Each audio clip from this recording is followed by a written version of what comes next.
សួស្តីបងប្អូនទាំងអស់គ្នាបាទមកទេយើងឥឡូវដោះមែក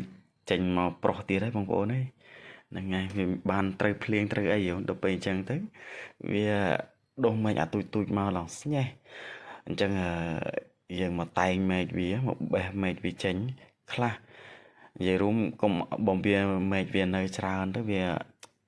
ស៊ីទឹកស៊ីជីបងប្អូនហើយម្យ៉ាងផ្លែវាអត់ធំទេផ្លែវាទូចចឹងហើយយើងកាច់មែកវាទុកតាអាត្រឹមមួយបែកខ្នែងលើហ្នឹងទៅ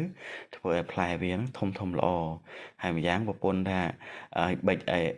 បេះអាមែកហ្នឹងឲ្យច្រើនទៅយកទៅទុកស្លកកកូបងប្អូនហ្នឹងហើយក៏ឆ្លៀតមកបេះត្រប់ហ្នឹងហើយប្រពន្ធថ្ងៃនេះអត់បានមកទេអញ្ចឹង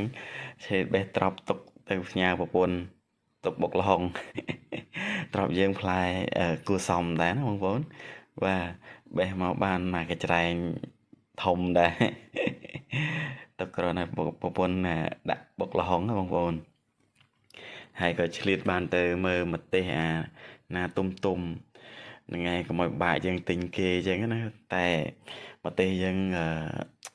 ទុំអត់ទាន់ច្រើនហ្មងទេបងប្អូនមួយពីរហ្នឹងហើយក៏យើងឆ្លៀតបេះខ្លះមកកុំឲ្យថាទៅ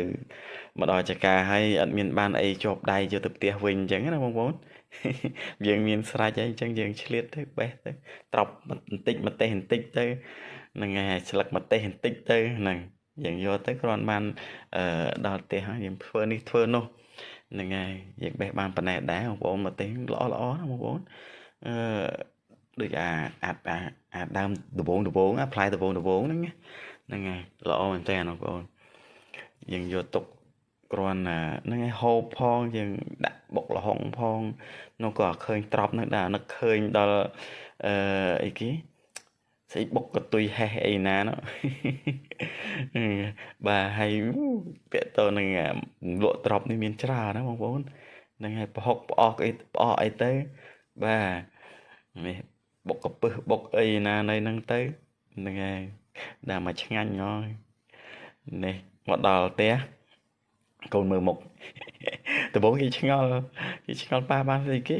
នឹងថងណាក៏ម៉ាក់ថាទទួលប៉ាមើលទៅមើលប៉ាបានស្អីគេគេនៅគ្នារត់ទទួលមួយយកម្នាក់មកថងបាទយកម្នាក់មកថងយកមកដាក់តែម៉ាក់គេនេះឆែកមើលគ្មានស្អីទេបងប្អូនអើយរួយម្ទេសហ្នឹងហើយដែលបេះថ្ងៃមិញហ្នឹងយកផ្ញើទុកគ្រាន់ស្លកកូអីគេសាច់ជ្រូកស្ងោរសាច់ជ្រូកច្រាំចឹងណាបងប្អូនលើកមុនធ្វើម្ដងឲ្យឆ្ងាញ់អញ្ចឹងក៏បេះថែមទៀតហើយក៏មានអីម្ទេសយើងប៉ុណ្ណឹងបងប្អូនបាទថ្ងៃនេះអត់មានអីទេអរគុណច្រើន